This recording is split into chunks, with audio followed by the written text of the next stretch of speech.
The interrogation by Annas. Representatives of Annas had secretly instructed the Roman captain to bring Jesus to his palace immediately after his arrest.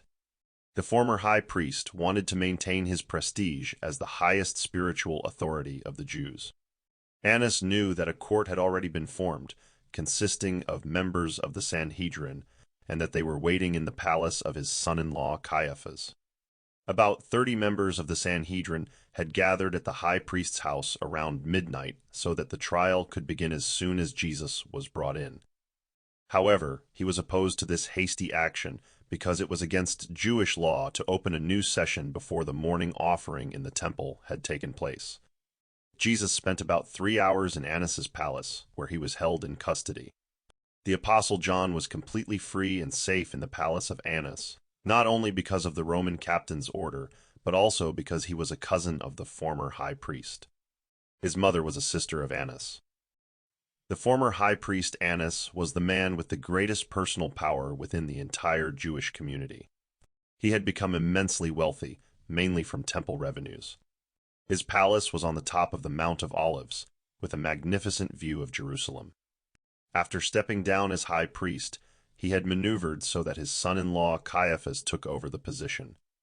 Behind the scenes, however, he was still the man pulling the strings. He maintained an excellent relationship with the Roman authorities. He was a gracious, diplomatic Jewish visionary. Now he wanted to personally handle the removal of Jesus. He was afraid of what might happen if he left this important task entirely to his short-tempered, aggressive son-in-law. Annas wanted to ensure that the trial against Jesus remained in the hands of the Sadducees. He feared the possible sympathy from some of the Pharisees, given that nearly all the members of the Sanhedrin who supported Jesus were Pharisees. Annas and Jesus knew each other fairly well. When Jesus, at 28 years old, left Capernaum for Jerusalem, Zebedee, who was married with Annas' sister, had introduced him to his brother-in-law. Jesus had been a guest at Annas's palace for a few weeks, and they had spent much time together. The last time they had seen each other was when Jesus had just begun his public ministry and was in Jerusalem for the Passover. Jesus had sought out Annas on his own, but he immediately noticed from Annas's cool and reserved attitude that he was no longer welcome, so he quickly departed. Annas now thought he could take advantage of the fact that they knew each other. He hoped to persuade Jesus in a personal conversation to stop his spiritual activities and get him to leave the Jewish territories. It went against his conscience to contribute to the condemnation of a good man, and he had convinced himself that Jesus would likely prefer to leave the country rather than face death. But when Annas stood face to face with the determined Galilean, he immediately knew that it would be useless to make such proposals. Jesus was even more majestic and possessed an even greater calm and composure than Annas remembered. At the beginning of his public ministry, Annas had taken a great interest in Jesus. But now he saw his income threatened by the influence of Jesus' message and by what had recently happened when Jesus drove the money changers and other merchants out of the temple. Annas had taken this event personally as a declaration of war. Annas entered his large audience chamber, sat in a large chair, and ordered that Jesus be brought before him. After observing Jesus silently for a few moments, he said, "You must realize that something must be done about your activities as a teacher, for you are disturbing the peace and order in our land." While Annas scrutinized Jesus, the master looked him straight in the eye, but gave no answer. Annas spoke again and said, "What are the names of your apostles?" Again, Jesus looked at him but did not answer. Annas became frustrated by Jesus' refusal to answer.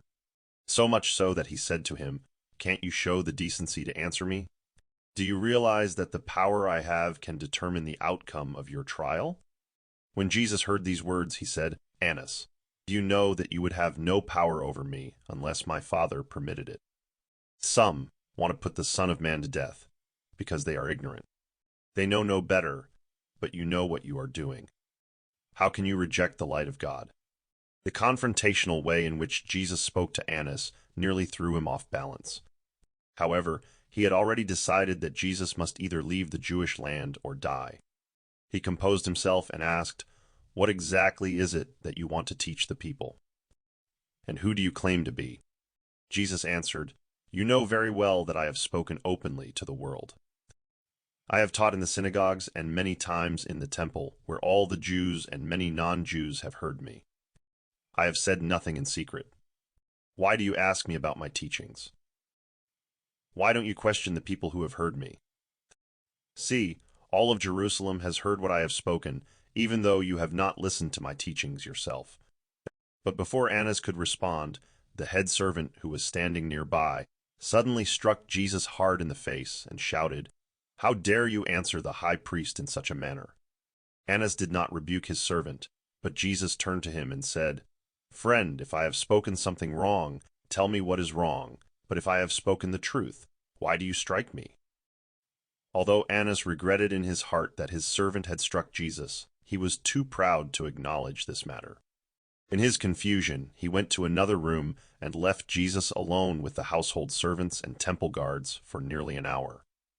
After returning, he stood before Jesus and said, "Do you claim to be the Messiah, the deliverer of Israel?" Jesus answered, "Annas, you know me personally. You know that I claim to be nothing more than what my heavenly Father has determined, and that I am sent to all people, both Jews and non-Jews." Annas then said, "I have been told that you claim to be the Messiah. Is that true?" Jesus looked at Annas and simply replied, "You have said so."